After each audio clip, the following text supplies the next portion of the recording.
Football, basket, gymnastique et boxe sont au programme de votre tour d'horizon sportif de la semaine. Sport Express, c'est parti!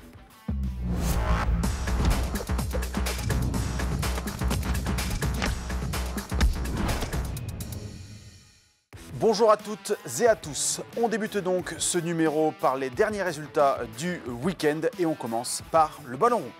En Régional 3, Wany a conclu un cycle de 3 déplacements par un match nul à Arques, 2 buts partout. Au final, les barbistes ont pris 5 points sur 9. Une bonne dynamique qui pourrait encore être bonifiée ce dimanche lors de la réception de Sante le dernier. En première division de district en Artois, Rouvroy est tombé pour la première fois de la saison sur sa pelouse. Il s'agit là de la 3e défaite consécutive en championnat pour l'USR. Dans l'autre groupe de D1, Courcelles s'est montré intraitable à Calonne-Liévin et maintient ainsi son avance de 4 points sur Montigny. Le FCM n'a fait lui qu'une bouchée de la réserve d'air sur la lisse. 4-0. Enfin, dans le district Escaut, le Forêt a enchaîné un 6e match consécutif sans défaite. Sur cette période, les Leforestois ont enregistré 4 victoires et 2 nuls, de quoi être ambitieux au moment de recevoir ce dimanche le second du classement, R Ornain. Voilà pour le football. Avant de passer aux résultats de basket, premier coup de chapeau de cette émission. Il est destiné aux filles d'Enagim qui ont assuré leur maintien dans l'élite française. Après avoir gagné à Beaucaire, elles ont tenu en respect Haguenau, second l'an passé et favori cette année.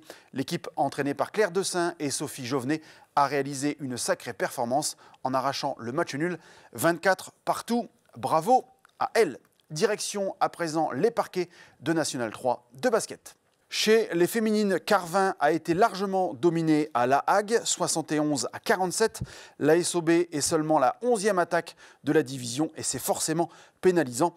Et le prochain défi des Carvinoises sera de taille avec la venue du leader ce dimanche à 15h30. Chez les messieurs, Dourges s'est incliné en prolongation contre Lambersart samedi soir. Un adversaire qui n'a rien lâché dans la rencontre et qui inflige donc la première défaite à domicile pour l'ABCD. Pour les joueurs de Guillaume Bayard, le rebond est attendu samedi à Chauny, le 4e.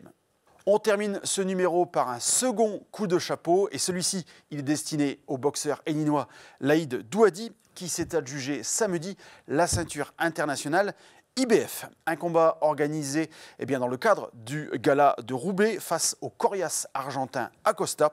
Laïd Daoudi s'est adjugé la victoire à l'unanimité des juges, donc au point, après une véritable démonstration, un combat et une victoire qui pourraient lui ouvrir les portes d'un combat européen. C'est tout le mal qu'on lui souhaite. Voilà, ce numéro de Sport Express est à présent terminé. Merci de l'avoir suivi et rendez-vous la semaine prochaine.